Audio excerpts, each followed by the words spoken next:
بسم اللہ الرحمن الرحیم قال رب اشرح لی صدری ویسر لی امری واحلل عقدۃ من لسانی یفقہوا قولی۔ جیسا کہ اسٹوڈنٹ آپ کو پتہ ہے ہم نے فلسفہ 11ویں کلاس کا جو ہے اس کی ایک لیکچر سیریز شروع کر دیا جس میں ہم نے فلسفہ جو ہے 11ویں کلاس کا پڑھانا شروع کر دیا ہے۔ تو آپ ناظرین سے یہی گزارش ہے کہ اگر ہم آپ کے لیے بلوز خدمت کر رہے ہیں ہمارا چینل، تو میری آپ سے یہی گزارش ہے کہ آپ نے اگر ہمارا چینل سبسکرائب نہیں کیا تو سبسکرائب کر لیں، اگر ساتھ ہی بیل آئیکن کو پریس کر لیں تاکہ ہر آنے والی ویڈیو کا نوٹیفیکیشن آپ تک پہنچ سکے۔ تو ہمارے ساتھ ہمارے لیے دعائیں بھی کرتے رہیں اور ہماری حوصلہ افزائی بھی کرتے رہیں۔ آپ سے انشاءاللہ ہم امید کرتے ہیں آپ ہماری حوصلہ افزائی کریں گے۔ تو آج ہم نے فلسفے کا جو نیکسٹ لیکچر ہے وہ پڑھنا ہے، اور اس میں سب سے پہلے فلسفہ لفظ کس نے سب سے پہلے استعمال کس نے کیا ہے؟ اگر آپ یونان کی تاریخ پڑھیں تو یونان کی تاریخ میں سب سے پہلے فیثاغورس، جس کا میتھمیٹکس میں ایک مسئلہ فیثاغورس کے نام سے ایک کلیہ ہے، اس نے سب سے پہلے جو لفظ فلسفہ ہے اس نے سب سے پہلے یوز کیا تھا یونانی جو تاریخ ہے اس کے اندر۔ اور یہ فلسفہ جیسا کہ آپ کو پہلے میں بتا چکا ہوں، فلسفے کا مطلب کیا ہے؟ فلسفے کا مطلب ہے آپ کا سوچنا، یعنی کوئی بھی مسئلہ ہے اس کے متعلقہ آپ کا سوچنا۔ اور فلسفے میں جو مین چیز ہوتی ہے وہ فکر ہوتی ہے۔ فکر کیا ہے؟ آپ کو پتہ ہونا چاہیے کہ فکر کیا ہے، اور یہ کویسچن جو ہے یہ آپ کے پیپر میں آتا ہے کہ فکر سے کیا مراد ہے۔ فکر کیا ہے؟ کوئی بھی مشکل مسئلہ اور اس کا جوابی عمل، اس کے درمیان میں جو وقفہ ہے یہ فکر ہے۔ یعنی جو مشکل مسئلہ ہے سب سے پہلے، اور جو آپ نے درمیان میں ایک ذہنی عمل کیا ہے اس کو ہی فکر کہتے ہیں، اور جب وہ حل ہو جاتا ہے وہ آپ کے پاس ایک رزلٹ ہوتا ہے۔ اور اس سے آگے ایک فلسفہ، ایک ذاتی فلسفہ یا انفرادی فلسفہ ایک ہوتا ہے۔ ذاتی یا انفرادی فلسفہ اس کو بولتے ہیں، ہر انسان کی ایک سوچ کی ایک سطح ہوتی ہے، اس انسان کی جو سوچ کی وہ سطح ہے اس کو اس کا ذاتی فلسفہ یا انفرادی فلسفہ کہتے ہیں۔ فلسفے کے اندر دو نظریات پائے جاتے ہیں۔ ایک نظریات افلاطون کا ہے۔ افلاطون کہتا ہے کہ جو فلسفہ ہے اس کی جو ابتدا ہے وہ حیرت و تعجب سے ہوتی ہے، یعنی آپ کے سامنے جب بھی کوئی مسئلہ پیش کیا جاتا ہے آپ حیران ہوتے ہیں، آپ میں حیرانگی کا جو ہے مظاہرہ کرتے ہیں۔ افلاطون کا یہ نظریہ ہے کہ جو فلسفہ ہے وہ حیرت اور تعجب سے شروع ہوتا ہے، جبکہ جدید فلسفے کا جو بانی ہے ڈیکارٹ وہ کہتا ہے کہ جو فلسفہ ہے، فلسفے کی جو ابتدا ہے وہ شک اور شبہ کی بنیاد پر ہوتی ہے، یعنی تشکیک کی بنیاد پر ہوتی ہے۔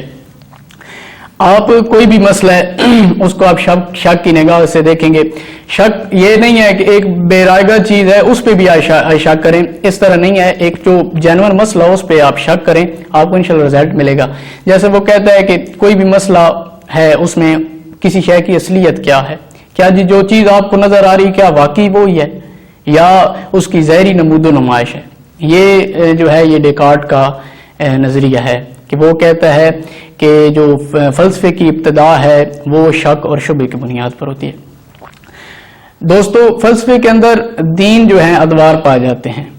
دور اول جو ہے وہ چینی فلسفہ ہے، مصری فلسفہ ہے، ایرانی فلسفہ ہے، اور اس کے ساتھ ہندی فلسفہ ہے اور یونانی فلسفہ ہے، جس کے جو مشہور فلاسفر ہیں وہ تھیلس، ہیراکلائٹس، ایمپیڈوکلس، پارمیڈیز، فیثاغورس، پروٹاگورس، افلاطون، سقراط اور ارسطو، یہ جو ہیں یہ دور اول کے مشہور جو ہیں فلسفی ہیں جنہوں نے دور اول کے اندر نام کمایا ہے۔ اور اس کے بعد جو دور ثانی آتا ہے وہ ازمنہ وسطی کے مسلمانوں کی مطلب فلسفہ ہے، اور اس کے اندر جو مشہور فلسفی ہیں وہ الکندی ہیں، الفارابی ہیں، ابن عربی ہیں، ابن ماجہ ہیں، ابن طفیل ہیں، ابن رشد ہیں، امام ابو بکر رازی ہیں، اس طرح اور مسلمان امام غزالی رحمۃ اللہ علیہ ہیں۔ اس طرح اور بہت سارے فلسفی جو ہیں وہ دور ثانی میں آتے ہیں جو مسلمان فلسفی ہیں، اور تاریخ کے اندر آسمان پر چمکتے تارے ہیں یہ فلسفی۔ اور اس سے آگے جو دور ثالث آتا ہے اس کے اندر انگلش فلاسفر آ جاتے ہیں، جس کے اندر جو جدید اور پس جدید کا جدیدیت کا ہے فلسفہ.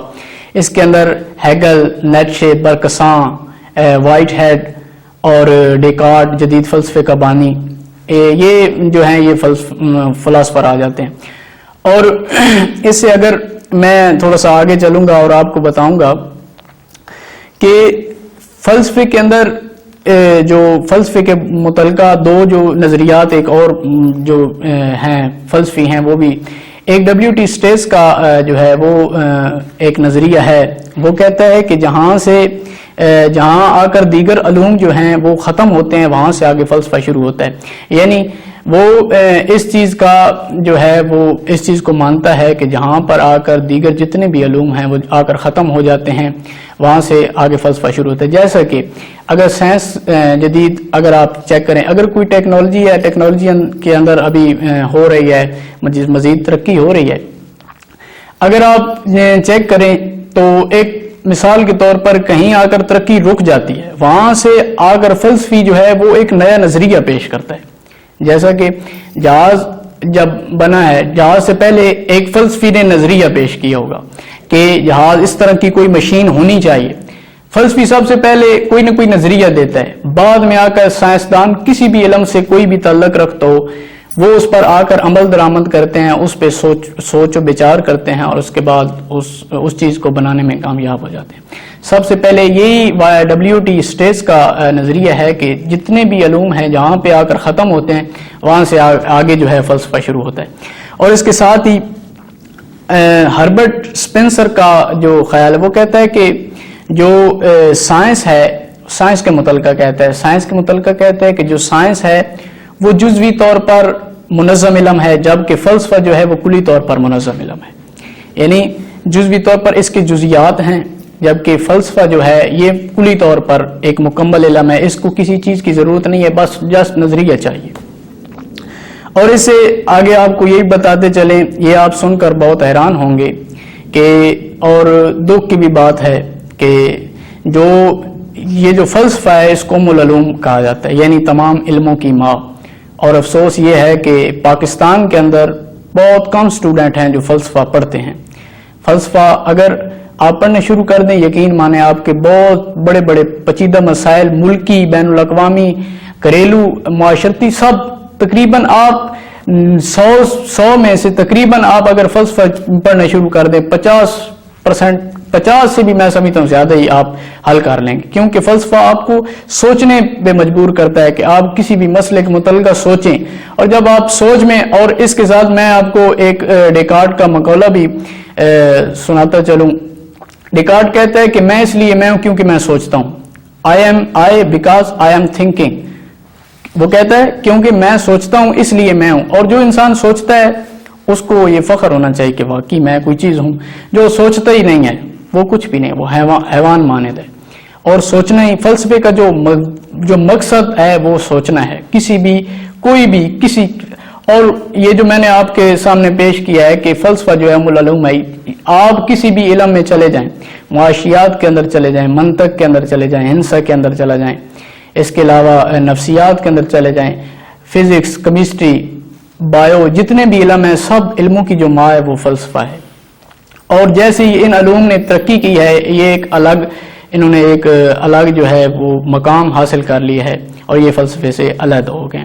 اور لیکچر کے لاسٹ میں صرف یہ اتنا کہوں گا کہ جو فلسفہ ہے یہ علم کی ابتدا بھی ہے اور علم کی انتہا بھی ہے. اس کے بعد دوستو میں آپ سے ریکویسٹ کروں گا، اگر آپ کو ہماری یہ کاوش اچھی لگے ہمارے لیے دعا بھی کریں، ساتھ میں ہمارے چینل کو سبسکرائب بھی کریں اور ساتھ بیل آئیکن کو پریس بھی کریں تاکہ ہر آنے والی ویڈیو کا جو نوٹیفیکیشن ہے وہ آپ تک پہنچ سکے. والسلام.